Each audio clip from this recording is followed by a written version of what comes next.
Hi everyone, today is lecture day 2 and we are going to work on the welcome section of our portfolio. Okay, so without wasting my time, let's open our Visual Studio Code. Okay, so this is mine and let me just give a comment here and say main contents. The main contents, okay.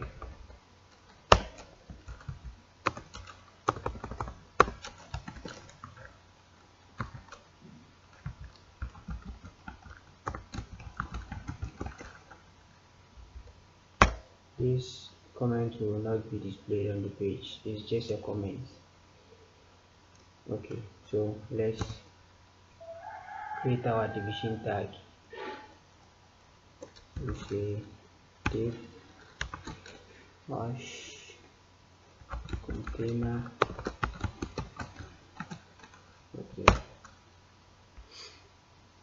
so this is our container. Okay, so let's refresh our browser. Okay, our container has been created but not showing yet because there's nothing in it. Okay, so let's go to our CSS. Let's go our container.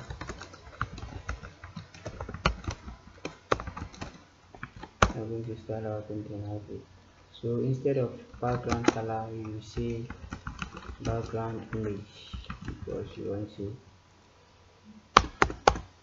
add a background image. We want to add an image to background. Okay, so this time around we're not going to use background color but we're going to use background image.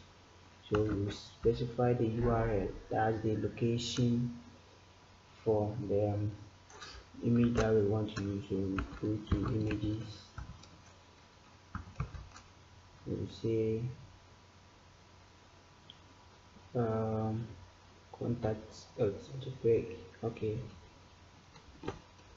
oh sorry, I forgot to tell you something. I gave you guys some images to download from WhatsApp. Okay, so when you download that images, you just come back to your folder, you open it, you create a folder and rename it images, then you paste all the images inside that folder. Okay, that's it. So let's continue. Say images slash contact.jpg. So let's refresh our browser. Okay, still it's not showing because you haven't given it any height. So let's say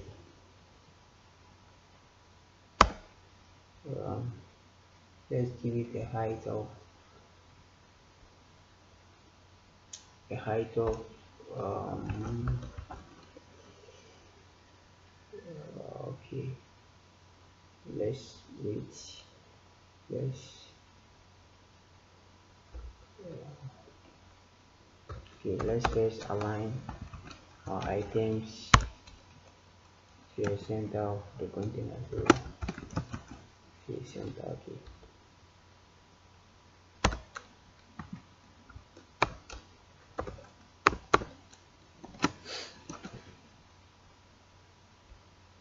so let's get back to, I want to show you guys something. So let's get back to our division tag and create another division tag inside our container. So let's see our let's create our division tag. Okay, so ID equal to contacts. Let's say contact header. And inside this contact header, let's use an H1 heading. Header 1, we say welcome to my portfolio.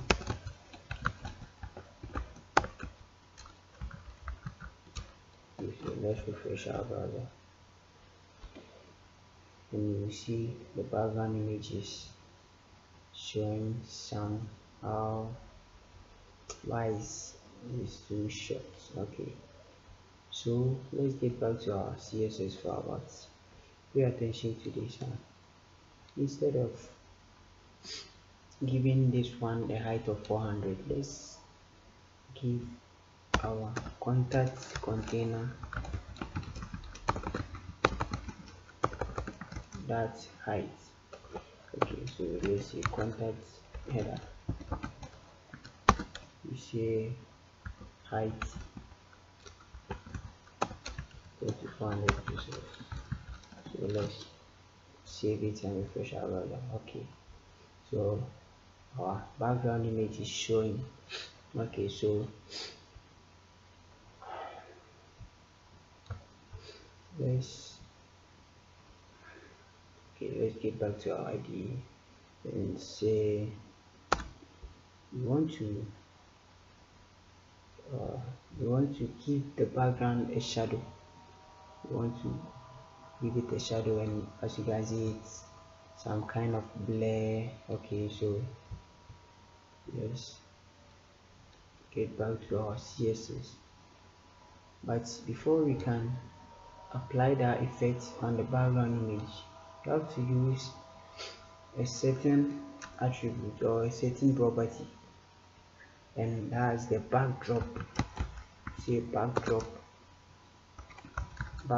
filter. Okay, so backdrop filter, let's call it blur, and let's give it 3 pixels. Let's refresh our browser. So you can see our background images somehow blur. Okay, so let's get back to our CSS. Let's give it a background color of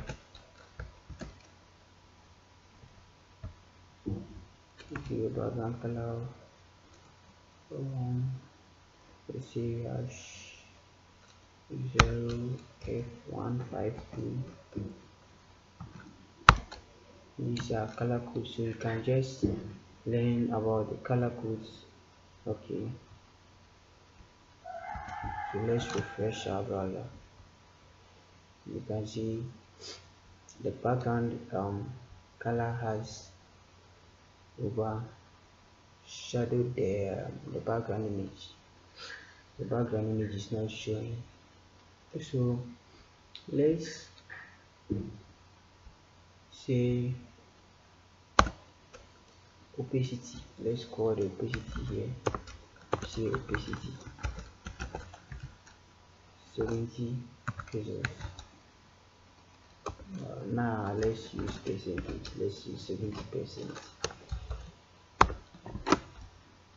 Let's refresh it, and you can see the opacity has taken effect.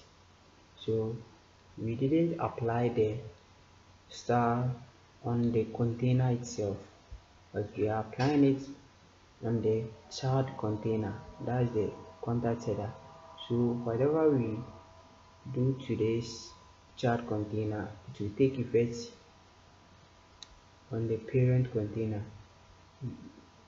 with the help of this backdrop filter. Okay,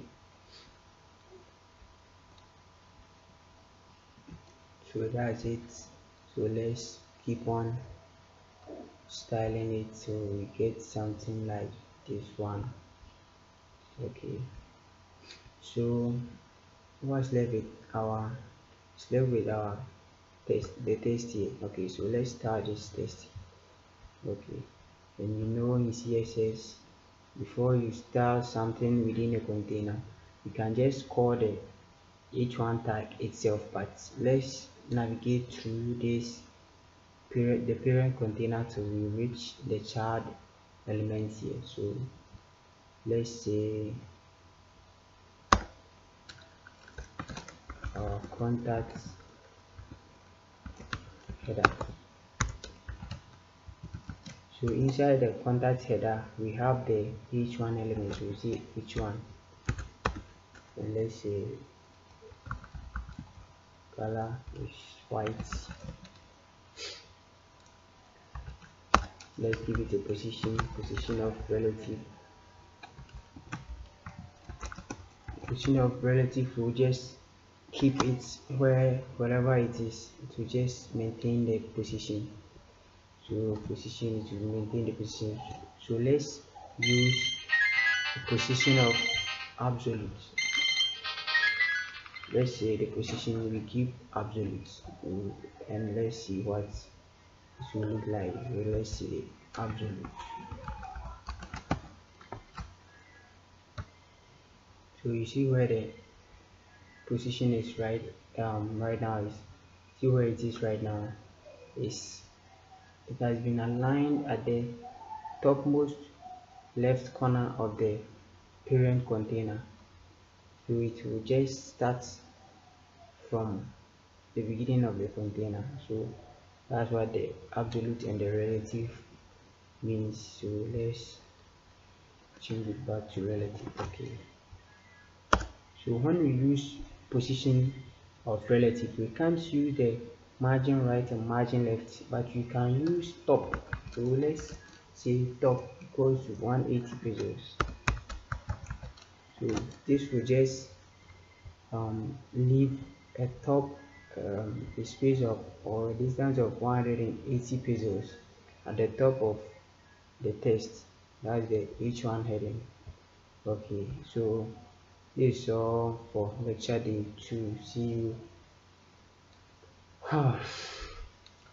see you next time. Thank you for staying. Tired, bro.